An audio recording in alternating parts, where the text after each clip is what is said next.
Bayan, isa-isang sinagot ni Pangulong Ferdinand R. Marcos Jr.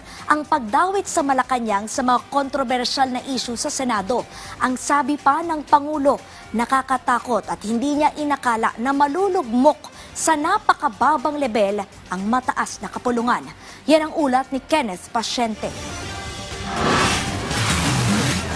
Nababahala si Pangulong Ferdinand R. Marcos Jr. sa mga pinakahuling kaganapan sa Senado mula sa nangyaring gun-related incident noong May 13 hanggang sa pag-walk out ng minority bloc kamakailan.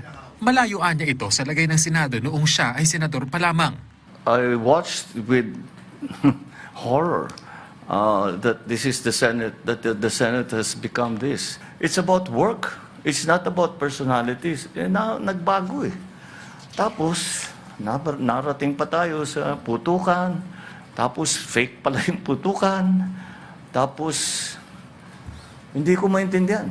Hindi anya lubos maisip na aabot sa ganitong punto ang Senado, lalo na ang pagkanlong sa pugante. How did that happen? I don't understand how a Senate is supposed to function if those are the kind of things that the Senate is embroiled in. I hope they figure it out soon. I really do.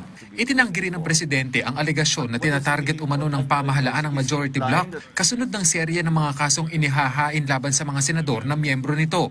Punto niya, ang paghahain ng kaso ay batay sa mga resulta ng investigasyon ng Ombudsman at DOJ.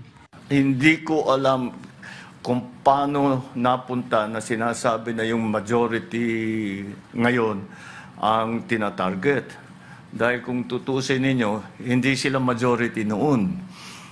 So, that does not apply.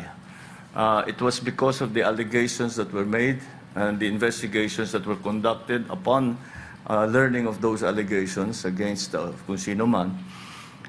And kung ano man ang naging alignment sa Senado, walang kinalaman yun. Hindi naman pabor ang Pangulo sa isinusulong na online voting ng ilang senador. Anya, walang sapat na dahilan para payagan ang panukala. I disagree with that. I understand that we had to do it in COVID because there was a health risk. But I do not see any particularly good reason for us to allow it now. Dagdag pa niya, tila isinusulong ito para sa kapakanan ng iilang senador. It seems to only be applicable to Senator Bato para makaboto si Senator Bato dahil nagtatago siya. Now, for someone who is actually a fugitive from justice, na hinahanap ng pulis, na hinahanap ng Interpol, at may arrest warrant galing sa ICC, palagay ko, hindi siya dapat magbumoto. Hanggat dumating siya dun sa Senado. Itinanggi din niya ang sinabi ni Senador Rodante Marcoleta na walang basbas ng Malacanang ang Senate presidency ni Senator Alan Peter Cayetano. Malacanang doesn't give a rubber stamp to the Senate president. Is he implying that I somehow choose the Senate president? I think you ask any senator, ask me as a former senator, I will laugh in your face because that's simply not true. Mariin din niyang pinabulaanan ang mga naging pahayag ng kanyang kapatid na si Senator Amy Marcos na isinusulong umano ng pamahalaan na baguhin ang konstitusyon para mapalawig ang termino ng Pangulo. The truth of the matter is we have never at any point even spoken about this anywhere with anyone at any time. So I don't know. Punto niya, nakasisira ang fake news kaya mas maigian niyang maging maingat sa pinagkukunan ng impormasyon.